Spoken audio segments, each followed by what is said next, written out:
What's up with it? Hey man, it's another beautiful day in paradise. How about yourself? Yeah, same. I can't disagree, man. Hey, St. Louis, man. Why don't you introduce yourself and let the people know who you are? Yeah, so my name is BradEN. On social media, on Instagram, Facebook, TikTok, Twitter, everywhere, it's BradEN STL. And so it's kind of a play on my name. People will want to call me BradEN. And so this is like my way of emphasizing, hey, BradEN STL. So, hey, I'm in St. Louis. But yeah, I'm a local content creator and I'm a big foodie. You know, I'm always on a hunt for like the next best dish that I'm going to eat. And so I love going around town, trying new restaurants, meeting people, the people of St. Louis, you know. I'm very fortunate, very blessed to have been able to meet so many entrepreneurs, small business owners, and people that are just passionate about what they do, like yourself. Yeah. I showed you. I sent you. I think you maybe followed me or something. I looked at you. Oh yeah, I got it. Oh man, I'm a fan of your work, man. Hey, same here, man. You're doing it. You're doing big things here. You know, the bigger media outlets, they do a great job at what they do, but we need people like you and others who are, you know, using their platform to tell stories and promote, you know, maybe small businesses, small creators, up and coming artists. You know, Yeah. if you want the next Nelly, you know, the big media outlets could talk about Nelly and that's great, but we got to support the small ones. And That's the thing. I kind of took and ran with it. What exactly got you into doing this? So it's funny. It was February of 2020. So right before COVID, I was watching a Battlehawks game, and I was with some friends and my buddy's dad, Mike. We're talking, and he was like, "Hey man, you know, you're going to all these restaurants, you're sharing them on your story." It was on my personal account, and he's like, "My wife and I, we actually go to some of the places that you recommend." And I was like, people don't follow everyday people. They follow celebrities, athletes, you know, musicians, stuff like that. And he's like, no, people follow people that are living that St. Louis life. And so I was like, okay, I think I'll start it. So I was going to start on 314 Day in 2020. Everything shut down on March the 9th, or 8th or 9th of 2020. And so I was like, what am I going to do with this? Like, I had all kinds of stuff lined up, man. I was going to be on the ice at Enterprise Arena. I had March Madness tickets, concert tickets, all this and that, and it was canceled. Man. So, yeah, I was like, what am I going to do? And so 2020 was a backwards year, so I'm like, instead of 314 Day, let me do a 413 Day. Like, I don't know what area code that is, but I'm like, I'm going to launch it on this day. And so, so I got on Google and YouTube to try to learn more about the different, you know, platforms. And TikTok obviously jumped off, you know, popped off in 2020, but I wanted to be more productive at that time. And so I was like painting my garage. I was working on my MBA. And then like for BradEN STL, I'm like, what am I going to do with this? I'm like, let me focus on Instagram and see what I could do with that. And so I was going to the mom and pops around my area in South City, and I'm like looking at them, and it was kind of hard to see. It was sad to see that these people that, you know, I've been seeing for years, you know, they're struggling, and they're only open 4 hours that day, and they're only serving, you know, 2 or 3 items. And so I'm like, what can I do to help them? And so at that time, I'm like, let me start highlighting what these local businesses have. You know, it could have been, hey, they have ribs today and that's all they have. Well, let me showcase that on my platform. And so I was constantly sharing like different menus or menu items, different dishes that the restaurants had. And then I'm like, okay, well, I'm taking photos. Let me add to that. I started creating food vlogs. So I wanted to reintroduce people to going back out to eat. And so at that point, it was like me going, you know, I'm showing the front of the restaurant. I'm going in there, you know, showing the dish. I'm making these 5-minute videos.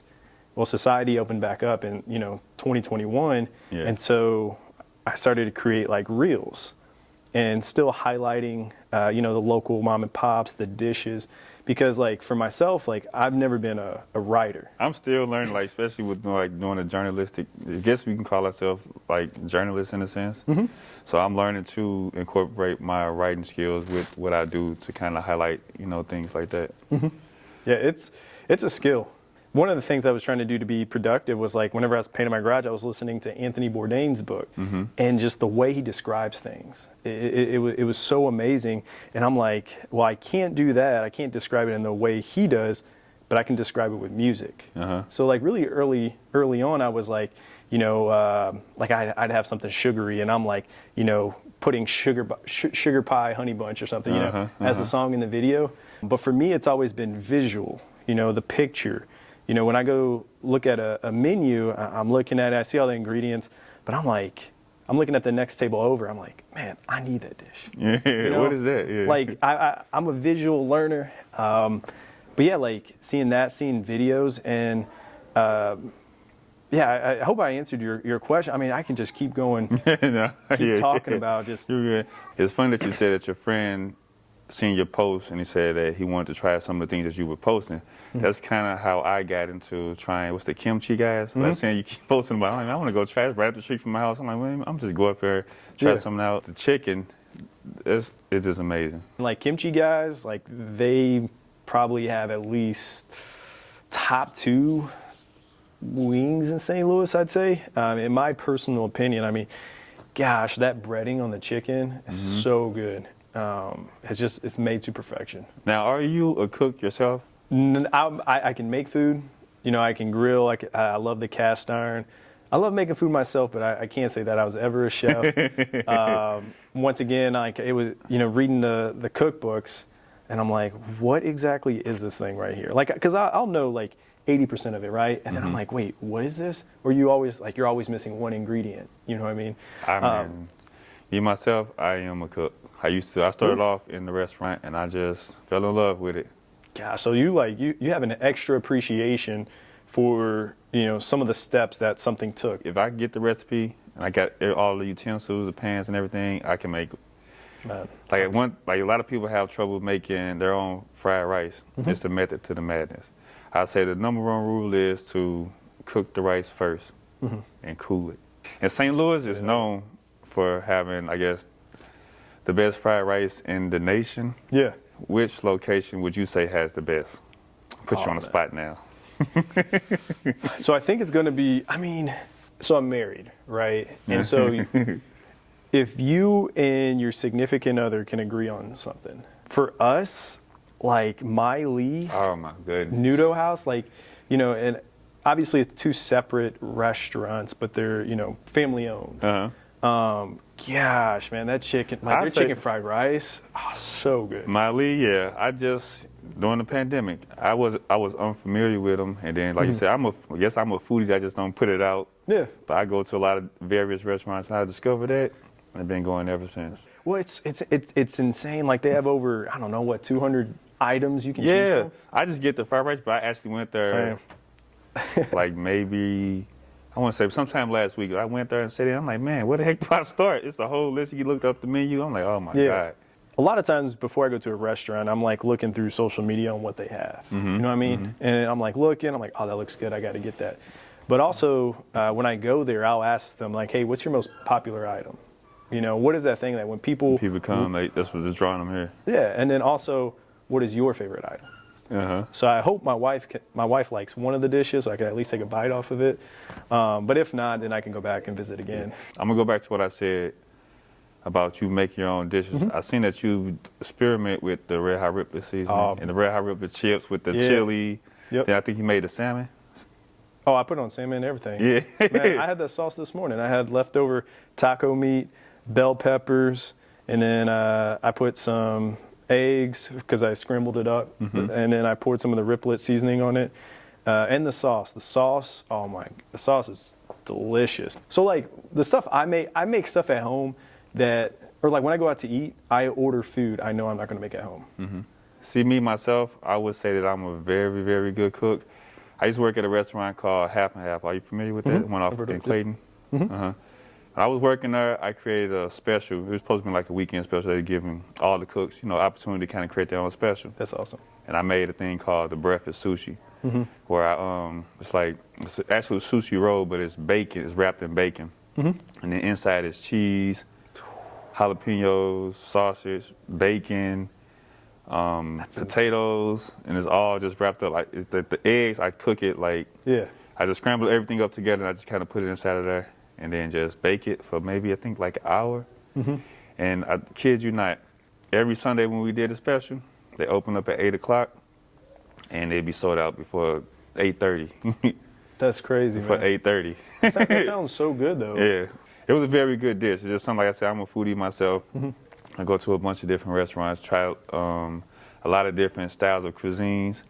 Like my favorite is Asian cuisine, like Japanese, Chinese, doesn't matter. Thai. I just recently tried a Thai restaurant downtown called, I might say their name wrong, but Sin Thai Bistro, should I say? I haven't had it yet.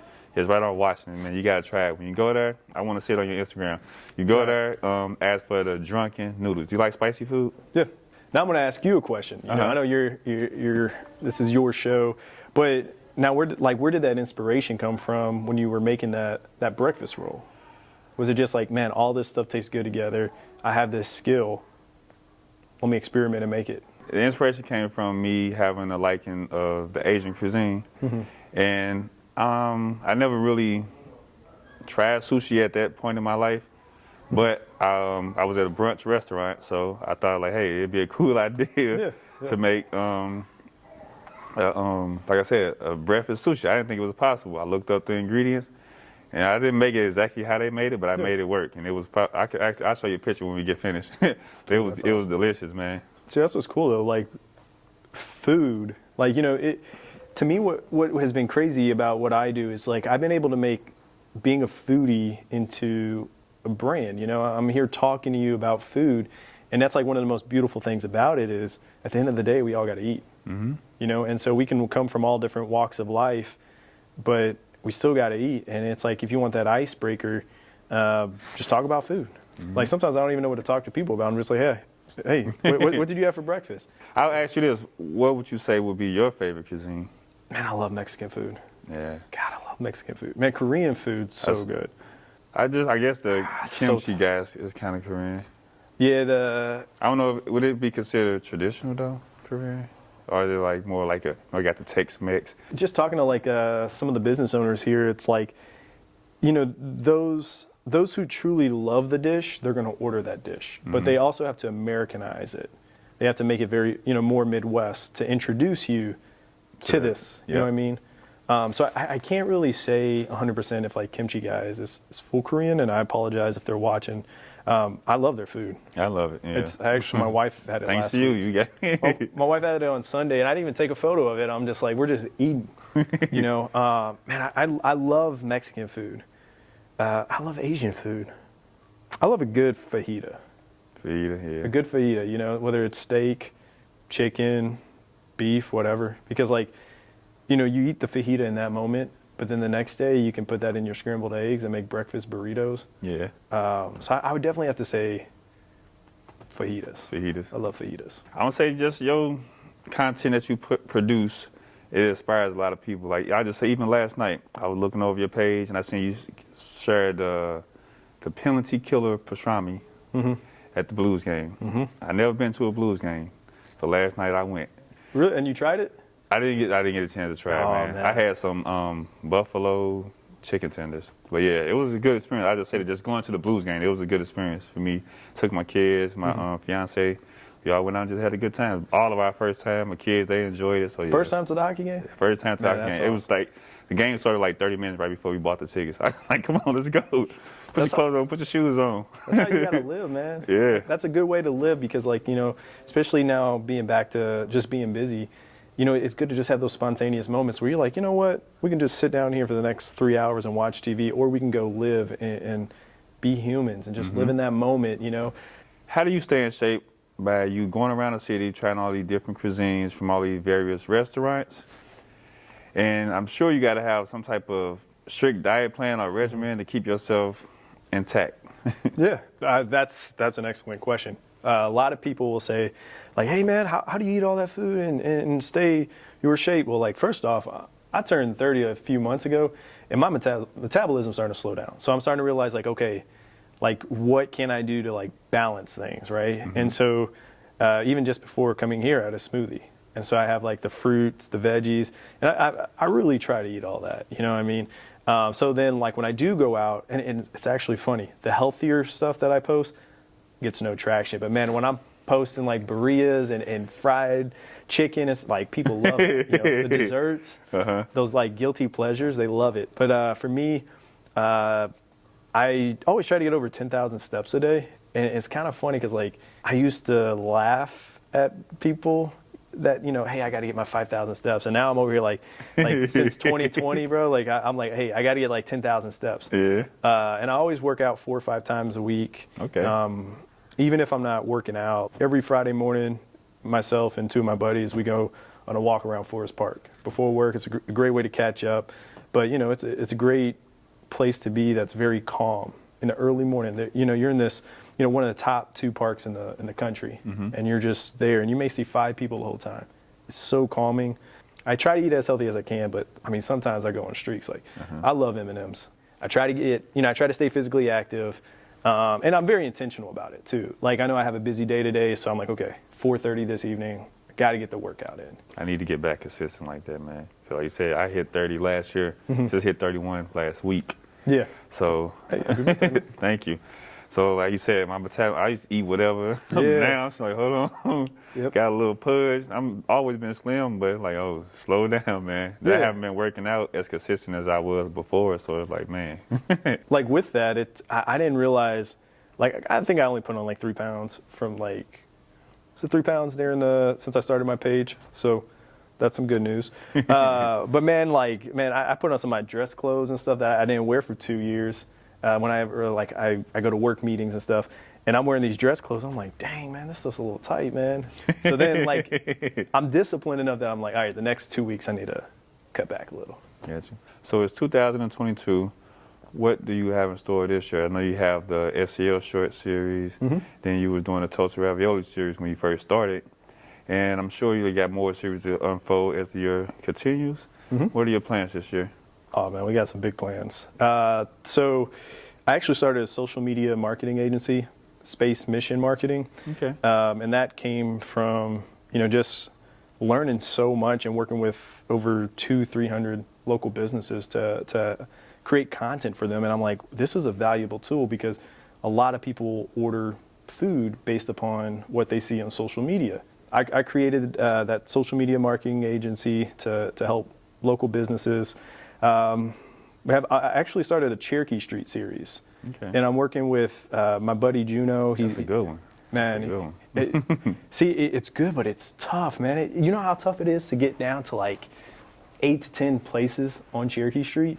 Bro, I could do like 16, and people. The thing about people on Cherokee Street, like people love what they love. You know what I mean? So like, if I don't include, you know, like the first episode was on Teatopia. If I would have missed them, people would have been in the comments like, man, I can't believe you forgot Teatopia. You know what I mean? Which is a great and beautiful thing. But yeah, I got that Cherokee Street series where I'm going to about 8 to 10 different businesses. So, you know, we'll go by like Profield Reserve and then Teatopia, La Vallasana, and a few other places.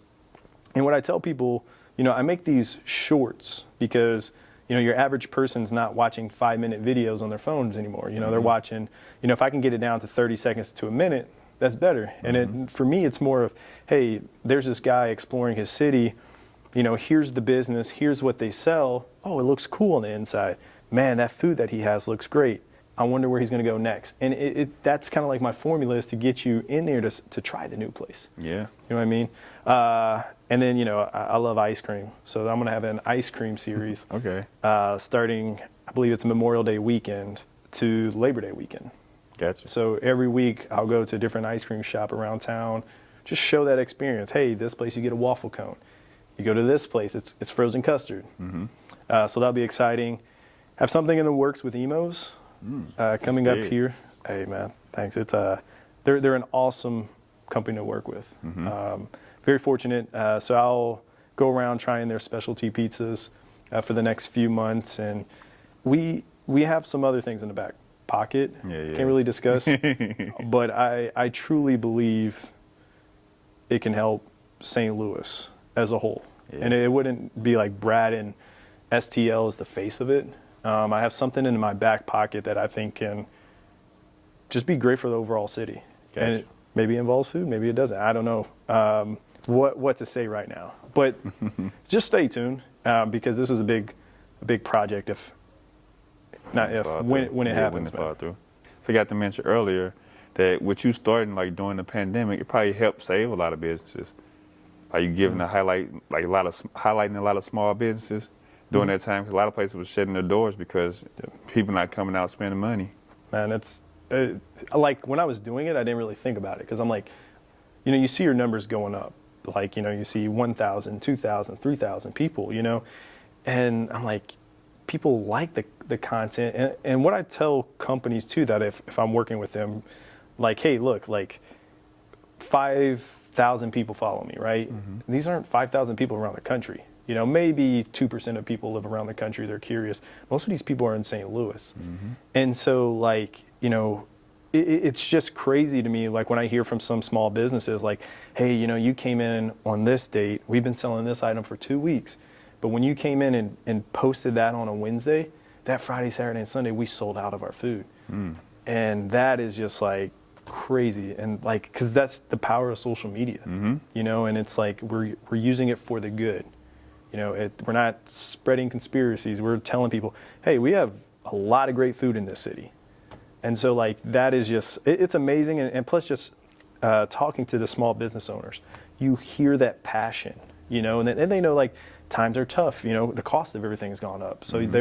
they're not trying to, charge their customers more because they know their customers are going through a lot too, but they're trying to find that balance. And so it's very humbling, and it's why I started, is to help those small businesses, along with showing, my St. Louis experience, but it's showing what we have to offer. We live in a really cool city. Mm-hmm. Like, there are people that leave St. Louis and they'll go to a different town. They're like, oh yeah, these, I went to this monument. It looks really cool. I was doing Top Golf. I was, I went to this concert venue, this and that. And I'm like, you just described a normal day in St. Louis. Yeah. You know what I mean? And that's the same person that doesn't go explore their own city. Yeah. And so it's just like, I'm trying to get people into that mindset of, support that local mom and pop because they're going to have some good food. We're going to come to a closing here. Mm-hmm. Do you have any last words that you would like to share?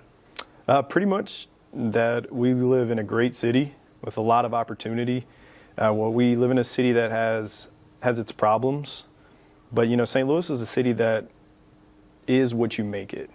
If you want to, wake up and go, I don't know, try a new restaurant. You want to go do something fun. You're bored at home, so you want to go to the zoo or a hockey game. Like, we have a lot to offer, and I hope, a platform like mine can help change someone's perspective. Even if it's one person and they're like, you know what, I didn't even know we had all this stuff to do. And wow, this guy's an everyday guy trying these new places and just living his life. Like, that's what I want. I want people to get out and live more. We've been cooped up for the last 2 years.